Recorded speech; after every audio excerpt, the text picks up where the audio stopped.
The way I write all my books is at 3 levels. One is the person should know what my thesis is and enough evidence to be credible. The second level, they have to then go read the rest of it. Only those chapters where somebody is questioning you. So if somebody questions you about this IIT, then you read chapter 4. If somebody questions you about some other issue, then you read that particular chapter. And that is the second level, and you only need the detailed chapter where required, as required. And then the third level is for scholars. The back of the book, all the notes and all the references, which is 300 pages. Out of this book, 300 pages is the back. Most of you never need to go look at that. And that is, if you're a scholar, you want to do your own scholarship, you want to do a dissertation, a thesis, you can go there and find our research, which requires 30,000 pages worth of research that we've done, material that we looked at. You can find all that very quickly and do your own research. Stanford University has a Professor Hansen. He's one of the most anti-Hindu, Hindu-phobic type persons in the world. He's written so much against Hindutva and Sangh and saffronization and Modi and whatnot, all kind of stuff he's writing. And can you guess what is his official title? His official title is Reliance Dhirubhai Ambani Professor at Stanford. That is his title. There is something called thick description. So Westerners have come up with a term called thick description. Thick means bada dense, heavy description. So what they are saying is that there are certain words, this has nothing to do with Sanskrit, but they've found out in anthropology of Africans and various tribes and natives of various places, they all have words which have no English equivalent. So they are saying it is wrong of us to impose our English word on them. We should write a thick description, meaning give pages and pages of what it means. So there will be a digital caste system. The digital caste system will have at the top these very rich people who own the AI system and the robots and these things that run society. That is the top tier. Second tier will be the technocrats who are working for them. These AI engineers and all, they'll also make good money, but they will not be owners. They will be doing service class, but they'll live a good life also. Below that will be the masses. And you won't need 8 billion people. Right now there are 8 billion people. You won't need 8 billion people because a lot of that labor will not be necessary. So what will happen to those surplus people? How will they be depopulated? Is a very serious issue. The way I write all my books is at 3 levels. One is the person should know what my thesis is and enough evidence to be credible. The second level, they have to then go read the rest of it. Only those chapters where somebody is questioning you. So if somebody questions you about this IIT, then you read chapter 4. If somebody questions you about some other issue, then you read that particular chapter. And that is the second level, and you only need the detailed chapter where required, as required. And then the third level is for scholars. The back of the book, all the notes and all the references, which is 300 pages. Out of this book, 300 pages is the back. Most of you never need to go look at that. And that is, if you're a scholar, you want to do your own scholarship, you want to do a dissertation, a thesis, you can go there and find our research, which requires 30,000 pages worth of research that we've done, material that we looked at. You can find all that very quickly and do your own research. So it is written for the strategic thinker who needs to know. Second is for somebody who needs to argue in more detail, defend his position. And the third is written for a scholar who wants to do his own scholarship. So don't let the size scare you, please. Thank you. By the time you prepare questions, I'll just make some introductory remarks. Lady in the front can also join and she can also make her remarks. I have one question. You have put a lot of stress on how Indian corporates are very gullible and investing huge amounts to get ourselves defamed and also destructured by these very institutions whom they are funding. So are we really that gullible, or is it something else, is intellectual weakness? Ratanji is referring to the fact that in this book, there's a big criticism of Harvard. Harvard is the nest where snakes are being bred, put poison in their heads.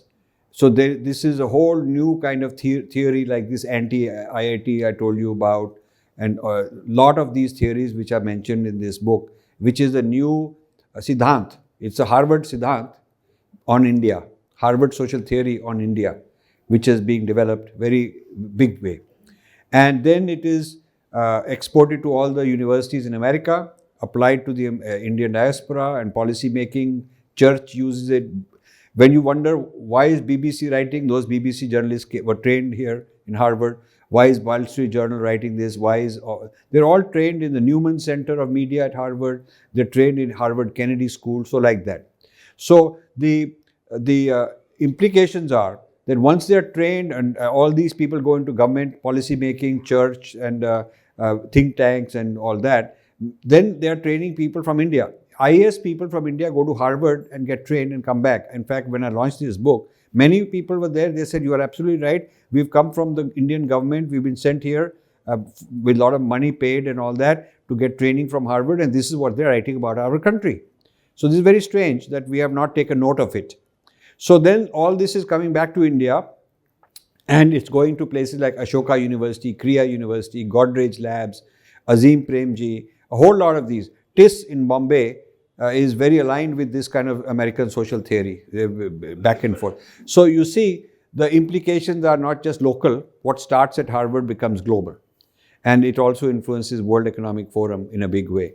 Now, the specific point that he mentioned is that we have pointed out there's a Mahindra Humanities Center at Harvard, whose director is one of the most vicious anti-Hindu persons. He gives interviews talking about, India is not really a democracy, democratic rights are not being held, and it's against minorities. He's well known for that for many, many years. Long before Modi, he was like that.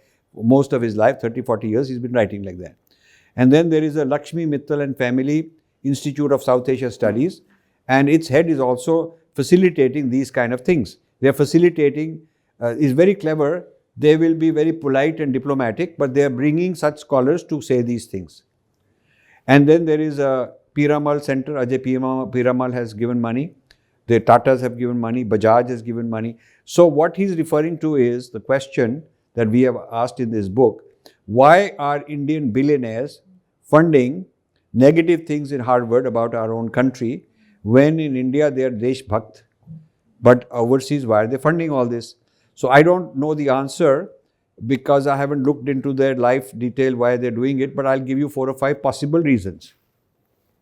One reason could be you get your kids into Harvard, your nephews and all that, they get admitted. Second reason could be that you show off that, hey, I gave this $50 million, now I'm invited by the global elite, I'm sitting next to Warren Buffett at some banquet and I'm invited to Davos. I'm on the private jet with Bill Gates. So they get to show off that we are now at the global level elites and we have now entered the white man's club at the highest level. So it's a good show off ego trip. That could be the reason. Another reason could be that it's actually practical business deals. I mean, you sit and you cut a deal with, if you're Mahindra, you cut a deal for your company with somebody else, some collaboration in some country, because those are all very rich industrialists also who sit on these boards. And it could also be that perhaps they are ideologically convinced. They are ideologically convinced perhaps of these things. Now, I don't think you can say that they don't know what they are doing. The reasons I was given in Delhi, I went to some of the highest level people in September when I came here and presented this and said, why are they doing this? Why can't we ask them to respond and give us reasons? I was told, dekho humko nahi malum why they are doing it, but maybe they don't even know. Now, that's not an excuse, because if you are an industrialist, you know what's being done in your name. You know, forget $50 million which they are giving, even $2-3 million when you give, you ask for a report. Why wouldn't they ask for an annual report? Some of them have been doing this for 8-10 years. Why not have an independent report? We will be happy to do a report. We don't even need any money. We'll be happy to give a report saying, आपके नाम से, आपके नाम के ऊपर और आपके पैसे से ये हो रहा है.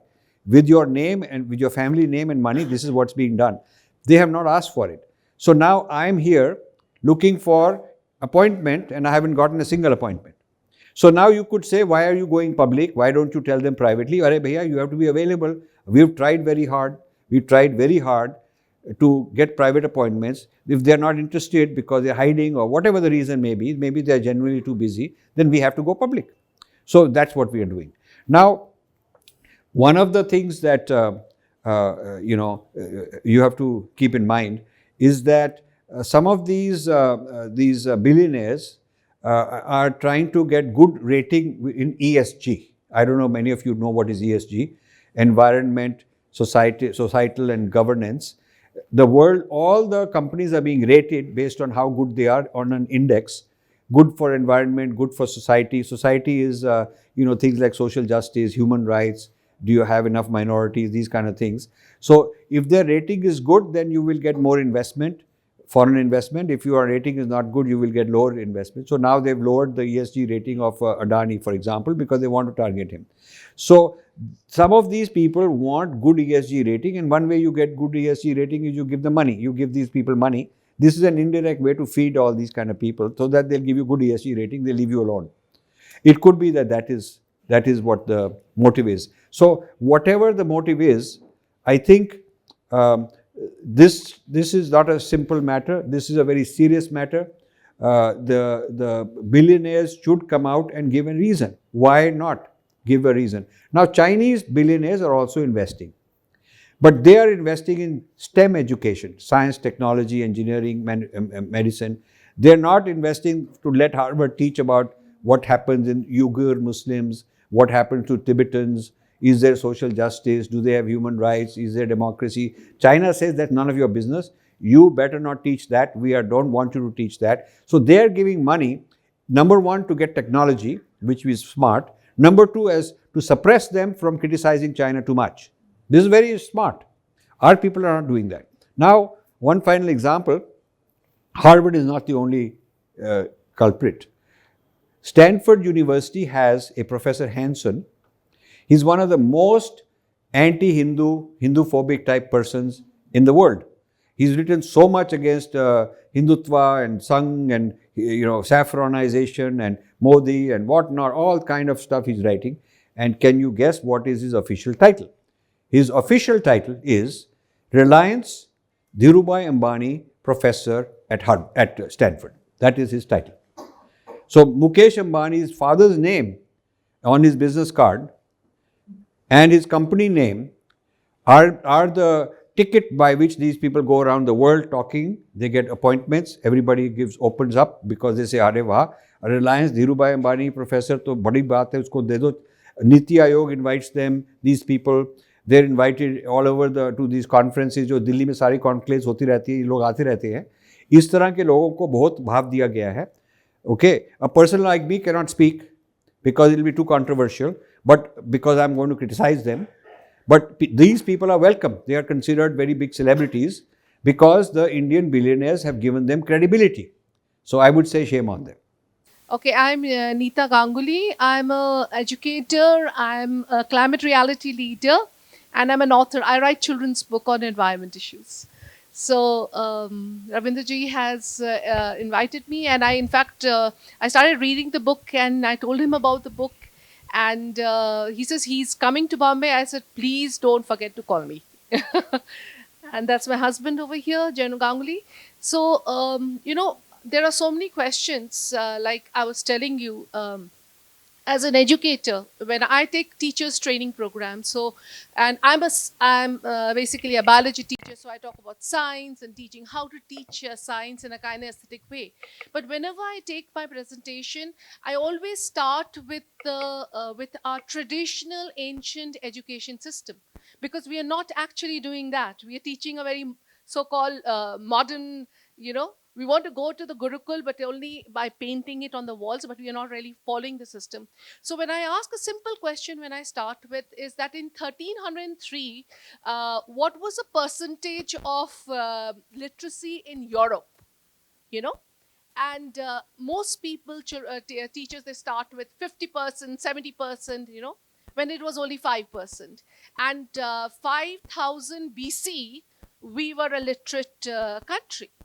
And when Gandhiji went in 1931, when he went for the round table conference, and he said that the beautiful Banyan Tree has been cut down and we have gone, we become illiterate what we were 100 years back. And that's where Philip Hartog, he just stood up and he insulted him.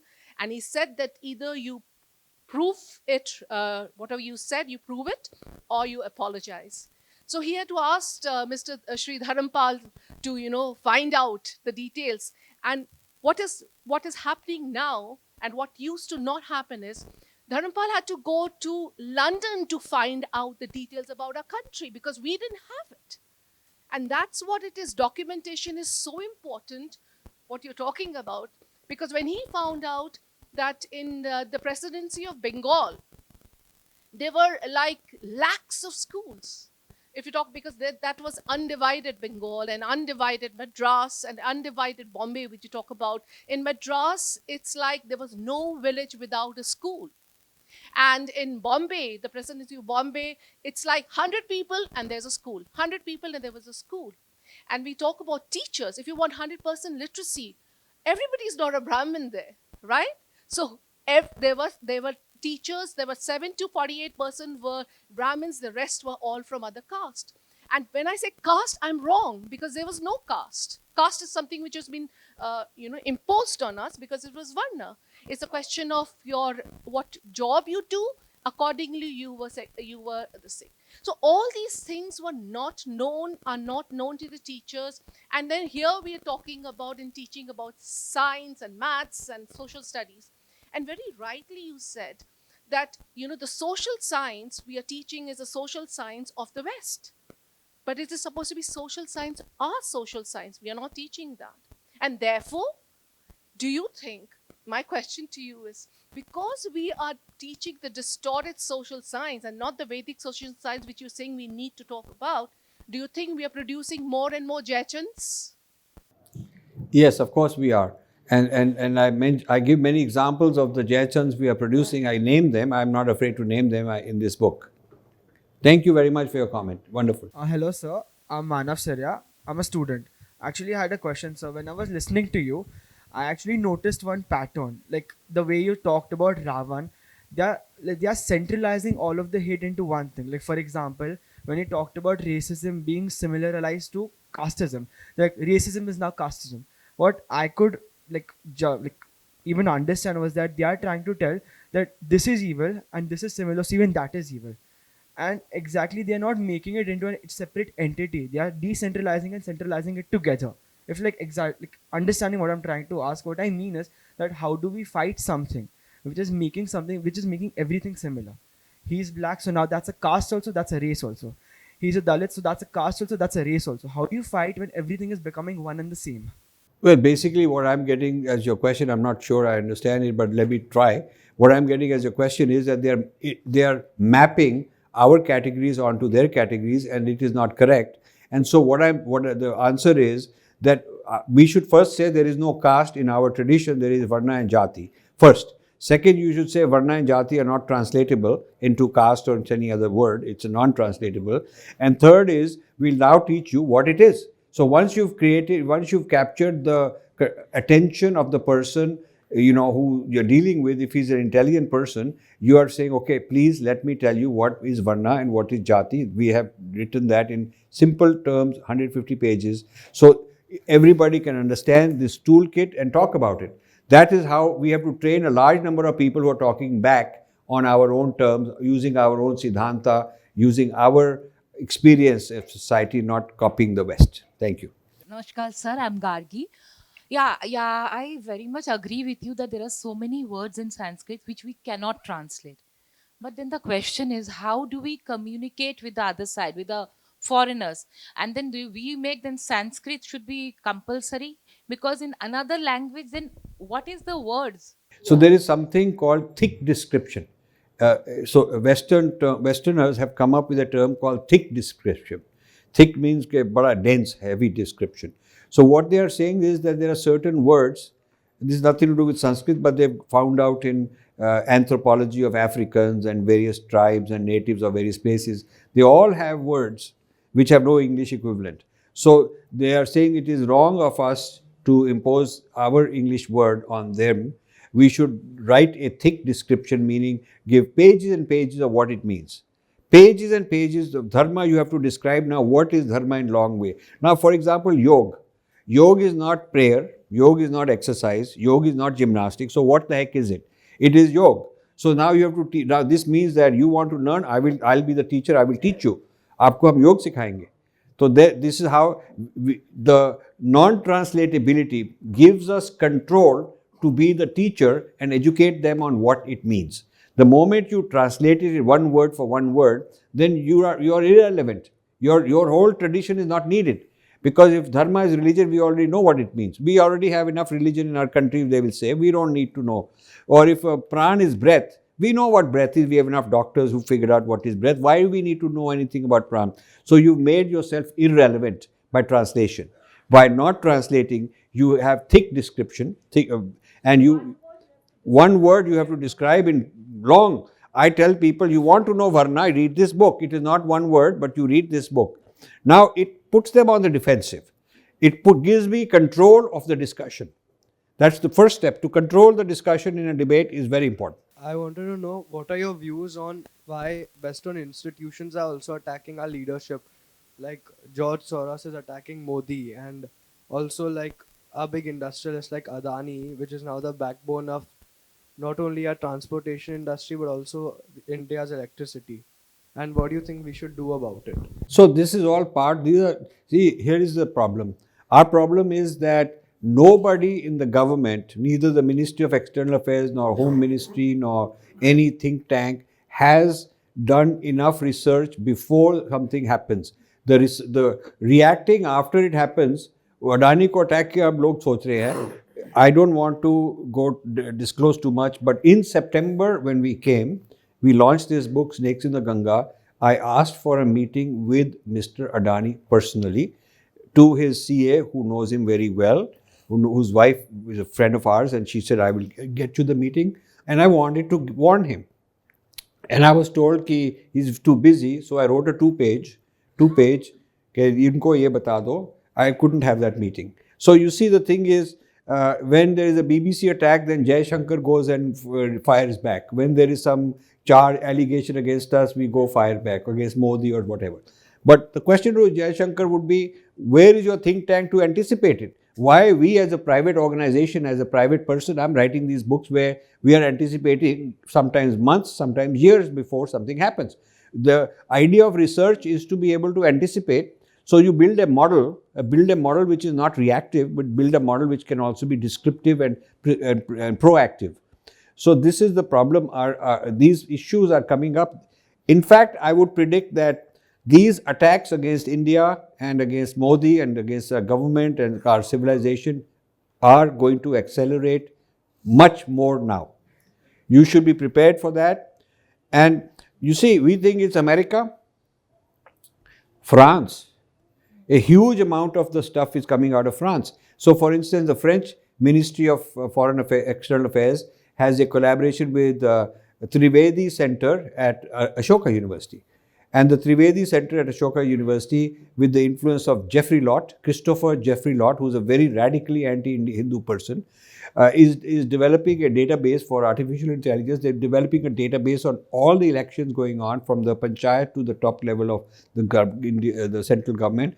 Every candidate, what is the demographics, who supports, what is the messaging, how to manipulate, how to interpret, how to model the Indian democracy at all levels in every state. And they have built a database since independence of every election. No Indian has this kind of database. And they're using this as big data to train algorithms and do some predictive work. And also how to intervene, where to intervene, where are the points that you can intervene. So why is the French government doing all this? And why is Ashoka University doing all this? And why is our government sleeping? Nobody's bothered. And we've raised this issue. So there's a lot of things that we are reacting after the fact and not studying them before the fact to figure out why it's going on. Good evening, sir. My name is Abhishek. First of all, welcome to Bharatvarsh. The question I have is, today modern day Hindus are lacking the concept or the light for Shatrubodh and Swayambodh, which is what I understand, because the knowledge of knowing yourself and knowing thy enemy is something a lot of Hindus are lacking. And how do we awaken that? How do we kind of get more cognizant about that? Well, what I can do as one man is write books, and I put all my time, life, 7 days a week doing that. But I think what we need is institutional help. We need help from the Culture Ministry, the HRD Ministry, the Foreign Affairs Ministry, We need help from institutions. They have a lot of money, a lot of think tanks. Where is it going?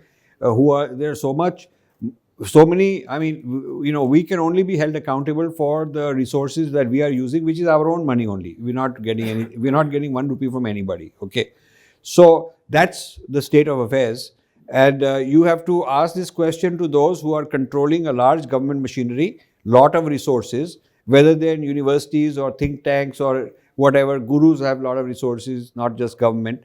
They have to answer the question, what are they doing about it? You read the books that we put together, then you can propagate these ideas to others. Then when you become an influencer, social media influencer, you will take these ideas further. So I've got a controversial comment of the question. Why have you made Ravan the evil figure, 10 heads of Ravan, when Ravan was actually supposed to be a very educated scholar, a very devotee. So by making him as the evil figure, don't you think you're contributing to the Aryan Dravidian divide, which you have mentioned in your own book? First of all, we start the book by explaining that we use what is Ravan as a metaphor. Ravan is a metaphor because he's a very learned man, and all these people are very learned. He's a very intelligent man. He's a very hard-working man. He has done his tapasya. We mentioned all that, and so have these people. They're not fools. They're not lightweights. We've only picked very tough, major central figures. But Hindu society feels that he has become dangerous for Hindu society. That is the Hindu society point of view. Ravan feels that he's got his own dharma, but the Hindu society feels that he's a dharma. Similarly, Shashi Tharoor and Wendy Doniger and Devdutt Patnaik and all these people think that they are doing good work, and nobody suppresses their freedom to think that way. But Hindu society feels that they're causing harm. So we are looking at it from that point of view. That is why we call them the Ravan, not because they're any evil she will be. Good evening sir. Sir आपके breaking India वो पहला part जो 5 साल पहले मैंने पढ़ी थी, उसमें पीएफआई के बारे में जो प्रेडिक्शंस आपने दिए थे वो ऑलमोस्ट आज बहुत बड़े स्केल पे पकड़ी गई और गवर्नमेंट ने उसको क्रैक भी किया. और अभी ये जो breaking India 2.0 the snakes in Ganges, इसमें सर एक जिक्र आता है, आपने जहाँ पर बात की है कि इन्फिनिटी फाउंडेशन ने किस तरह से अंबानीज को उनके एक रिप्रेजेंटेटिव आपके यहाँ पर आए थे, आपसे अप्रोच भी किया था इन्फिनिटी फाउंडेशन को. Asian studies, south Asian studies की जो बेंच है हार्वर्ड की, उसको फंड करने से आपने सक्सेसफुली रोका भी. बट महिंद्रास की जब बात आई तो महिंद्रास को आपने डिफेंड भी किया, बताया भी, जस्टिफाई भी किया, but you couldn't stop somehow. But एक सुगाता बोस का एक एंगल आता है, who is there dealing with the south Indian studies desk. What is the reason that we can't stop her? Sugata Bose is a man. He's in Mamata Banerjee's MP guy. Yeah. So question is, Sugata Bose. So question is very important that I met R.K. Mishra, who founded ORF. Okay. And he was Dhirubhai Ambani's right-hand man. He was approached by Harvard to give a lot of money. But he had heard, this is just before R.K. Mishra died, long ago. He and his wife Renuka ji, whom I met recently, they came to my house and they said, we have heard that you are opposed to us giving money or anybody giving money to Harvard. What is your reason? We want to hear. This is very interesting. It means they could have said, it's our money. Who are you? Hum to denge. But they had the intelligence to ask me, ki aapka kya vichar hai? What is, at least let's hear the other side. So they came and spent 2 days in my house, and we gave them 7-8 presentations. I brought my whole team. We gave them presentations to explain to them what Harvard is doing, why it's wrong. At the end of it, R.K. Mishra said, I'm going to tell Dhirubhai, do not give them even 1 rupee. And that happened. They didn't give anyone. Now, 20 years later or whatever, time passed. And now Stanford has taken their money, but Harvard hasn't, but it's still a problem. As far as Mahindra is concerned, my dear friend Guru Murthy, when he heard my views on my discoveries way back before I wrote Breaking India 1.0, मैं जाता था, लोगों को मिलता था. So he said, this is very important, you must go and tell Mahindra this. At that time, Mahindra has not given anything, but he was said to be thinking. So Mahindra, I said, I don't know him, how do I meet him? He said, I'll set up the meeting. So he set up a meeting. I came to Bombay just for that. And Anand Mahindra is a very decent man, very thorough, nice man. We had lunch together, just him and I personally. We spent a lot of time. He gave me all the time to give my argument. I gave him all the argument, gave him my presentation of my slides, left a copy. Sara kuch unko diya. Now, I can't do any more than that, you see. But the Harvard attractiveness magnet is there because such a big name. तो वो आपको ले लेंगे, फिर आप उनके पास. Now there is a Mahindra Center building. It's got Mahindra Center name on it. Building. I have videos and all that. उसके अंदर कॉन्फ्रेंसेज होती है, उसके अंदर कोर्सेज होते हैं. तो शान तो होती है ना, शान शौकत होती है. क्या बात है, मेरा हार्वर्ड में नाम रखा है. Yeah, like that. I mean, so this is the kind of temptation that they know हमारी weakness क्या है. कि वी वॉन्ट कि गौरा साहब का ठप्पा हो, उनको हक करेगा, उसके साथ फ़ोटो लाएगी, जो वहाँ का मेयर है, वहाँ का गवर्नर है, बड़े बड़े लोग जो हैं उनके साथ हम डिनर खाने जाएंगे, अब वीआईपी बनेंगे तो बहुत हमारी शान होगी. तो ऐसे हो जाता है ना. This is human nature. This you can't avoid unless you dealt with your own ego. This you can't avoid.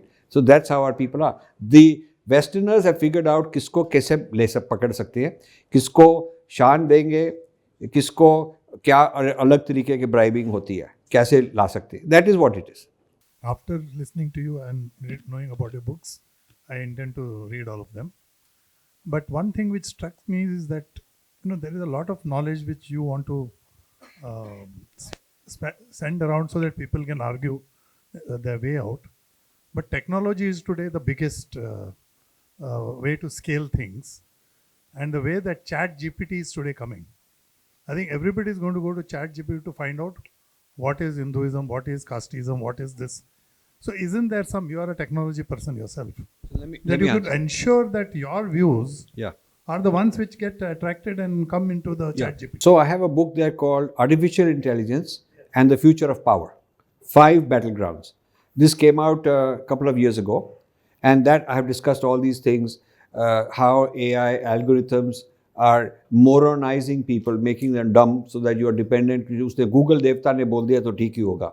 Google देवता ने बोला है, फेसबुक देवता ने बोला है, हम क्या जानते हैं. They are like the devatas now, right? So we are becoming dumbed down, and the more we rely on others, the less we need to study, the less we need to read. हमको कोई पढ़ाई लिखे का फ़ायदा नहीं, जो कुछ आना होगा उसको पूछ लेंगे, बता देगा.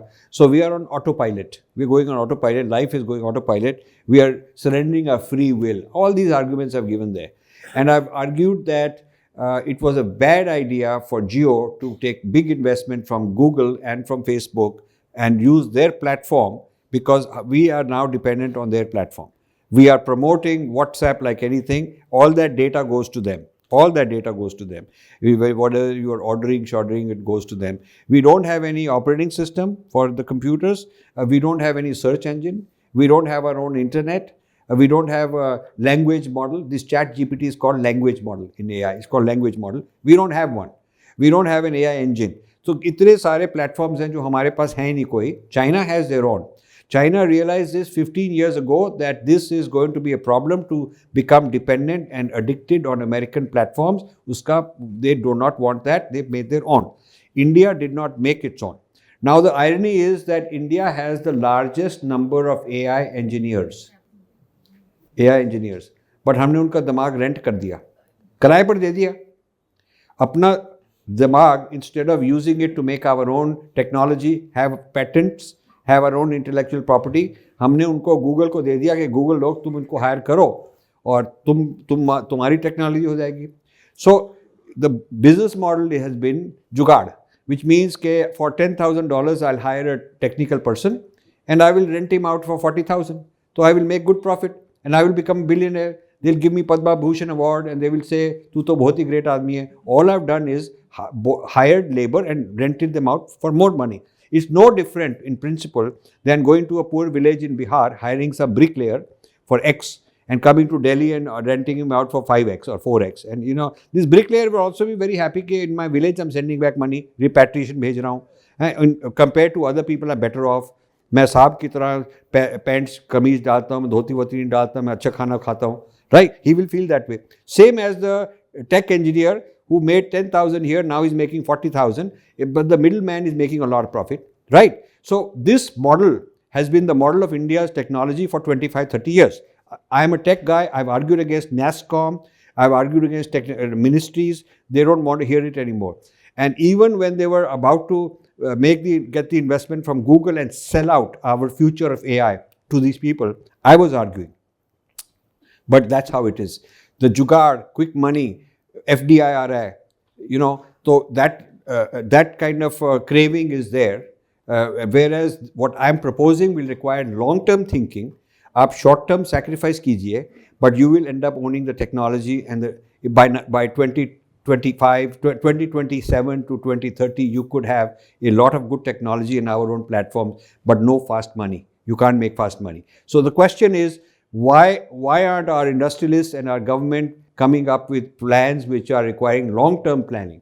China bet on 10 technologies about 2005 के करीब 10 technology: artificial intelligence, quantum computing, robotics, solar, biotechnology. Like that, they come up with, and they said कि the future industrial power will be the one who has these, and we want to be number 1 or 2 in all of them. That is what they did, and they are number 1 or 2 in almost all of them today. Why aren't we so? हमारे knowledge तो बहुत है. हमने कहा हमारी English speaking है, उनका it has an advantage over Chinese. कहाँ गया वो एडवांटेज? एंड वी सेड कि हम क्रिएटिव थिंकिंग है, वो क्योंकि कम्युनिस्ट है वो क्रिएटिव नहीं हो सकते. सर हम क्रिएटिव होते हैं ज़्यादा, हम तो सॉफ्टवेयर निकाल सकते हैं, वो उनका दिमाग ही नहीं है ऐसा. But Chinese have got more technology than China has more AI patents than anyone in the world, including United States now in artificial intelligence. In quantum computing, they are number 1, 2. US is concerned that they may beat them in the race for quantum computing, which means that they'll be able to break all the codes, all the encryption, all the codes, and they'll be able to attack, cyber attacks.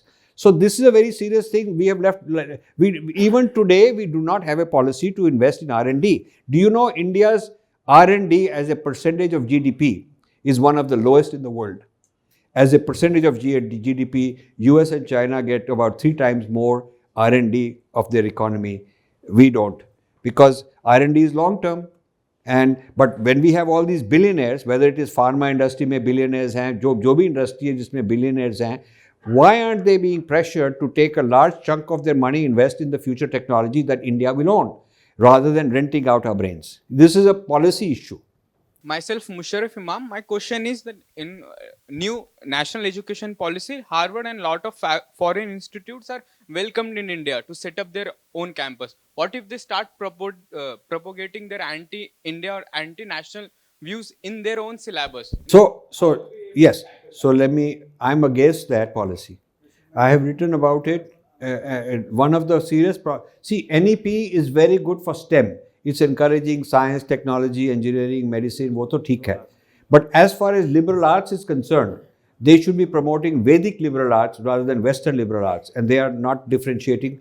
There is no curriculum and syllabus and books and professors ready for teaching Vedic liberal arts. So when you say bring liberal arts, that brings in Western liberal arts, Harvard liberal arts, this is a serious problem. Now, making it even worse, in the last 2 months, UGC announced that American and British and all these companies, all these countries can open campus in India. Now this campus in India they have said they can teach anything they want, they can hire any professors, we don't have any control, and pay them whatever salary they want and charge whatever tuition they want. This means that Indian universities are suffering from controls, government controls, and foreign universities will not have the government controls. Indian university cannot just pay any salary they want. Indian university cannot charge any tuition they want or teach any course they want. The UGC has to approve. So why is it that Indian education is regulated by babus and Western education, foreign education is not regulated? So what will happen is all these Ravan heads I'm fighting, they are going to come here and start becoming professors. And of course, that is the first people who will come because they want to come. And foreign universities will be able to pay higher salaries and suck the best brains, best people, okay, and deplete the Indian universities of talent. Indian universities already have a shortage of talent. There are a lot of faculty positions vacant, and there will be even more vacancies because these foreign universities will do that, suck the best talent, and they will charge higher fees, so it will be a premium product. For the elites, for the leaders of tomorrow, the rich people's kids, they'll go to these places. Either they'll go to Harvard in Boston or they'll go to Harvard campus here. So what you are doing is like what we did when we got rid of Indian manufacturing, when we destroyed Indian manufacturing by opening the doors to Chinese goods. We did that. And there is no Indian manufacturing left. Now we are saying make in India karo. पहले तो सारा make in India को भगा दिया था instead of giving them incentives and leadership to build up manufacturing.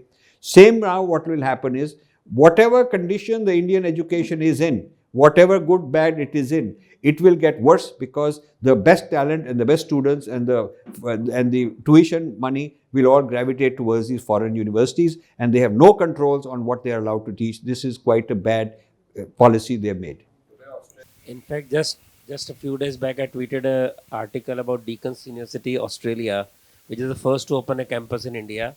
Their main project is anti-Hindutva. My name is Archana Yadav. I'm chartered accountant. Sir, first of all, huge gratitude for you enlightening us, like youth like us, who have lot of disinformation. Not only misinformation, we have disinformation. Lot of information comes to us, but then, you need to check, evaluate, and then rely on it. So thank you so much. My point is, sir, from 2014, we started realizing where is the things going wrong. Prior to 2014, we were complete faith with whatever the media was telling, We used to look at them, theek hai, sab barabar bata rahe karke. 2014, we got to know, there is a lot of bad information. My only point of, thought over here is, most of the Indian youths don't have their fundamentals right. Hindutva for me was, something, you take everything on you, your karma is there, you take all the, guilt and everything and you die with all those mercies. Problem is, why are we not taught the right aspect of Hindutva or Sanatan? There is no university, there is no content. I need to reach out to people and ask them, sir, what is the reason for me existing in India? So, is there anything which we can go back, read, and then, all those rishis, arthasastra, everything can be read through, realize the potential, and then maybe help Modi and the other team to, go to that next level. So what I can talk about is what I am doing. What government should do, they have to talk about it. I am working as hard as I can. I'm producing books. Those who have read it get a huge shift in cognition, their whole worldview and their level changes. And I encourage you, invite you to do all this. And by the way, this is not a for-profit enterprise. Firstly, all the revenue goes to our non-profit. Secondly, we lose money. I mean, you may find it very strange. If you've been an author of these kind of books, you lose money rather than making money. We are subsidizing the snakes in the Ganga because when we first took it to a publisher, he said it's 2000 MRP. आपको foreign paper चाहिए, इतना मोटा है, hard copy, तो 2000 MRP लगेगा. So we wanted to bring it down below 900, and he said you have to subsidize it. So we are subsidizing every copy you buy. We are actually subsidizing. So we are doing it because we want to spread the knowledge. So finally, I want to conclude by thanking all of you and saying, whoever wants me to sign a copy, I'll be sitting here. I'll sign as many copies as you want to. Thank you very much. Before we close, one final question from me, and then we'll sign off. You talk about DAOs. We talk about whether there is going to be universalism in the form of a global government controlled by a few oligarchs. How true is that reality possible? So I've written both in my artificial intelligence book and then taken it forward in my Snakes in the Ganga book. And this is going to become a big thesis, which I'm writing in a separate book also. How the very rich oligarchs are not only Russian people, but they are also British and American and these kind of people. They are, with artificial intelligence and big data, controlling the algorithms, are going to run society. Who will get the job, who will, क्या आपका matrimonial prospect लगेगा, क्या आपको voting मिलेगी, क्या product आप खरीदेंगे, what is your social ranking, social rating, what kind of index. They have all these indexes and different indexes will rate you. So this will be done by algorithms, and these algorithms are the property of a few very, very rich people. So there will be a digital caste system. The digital caste system will have at the top these very rich people who own the AI system and the robots and these things that run society. That is the top tier. Second tier will be the technocrats who are working for them. These AI engineers and all, they'll also make good money, but they will not be owners. They will be doing service class, but they'll live a good life also. Below that will be the masses. And you won't need 8 billion people. Right now there are 8 billion people. You won't need 8 billion people because a lot of that labor will not be necessary. So what will happen to those surplus people? How will they be depopulated? Is a very serious issue you have to discuss. So I feel that people with a conscience and people with some kind of dharmic ideas have to understand this and stand up and start some kind of movement and some kind of discussions so people in the world are thinking along these lines because things are moving very fast. Thank you very much.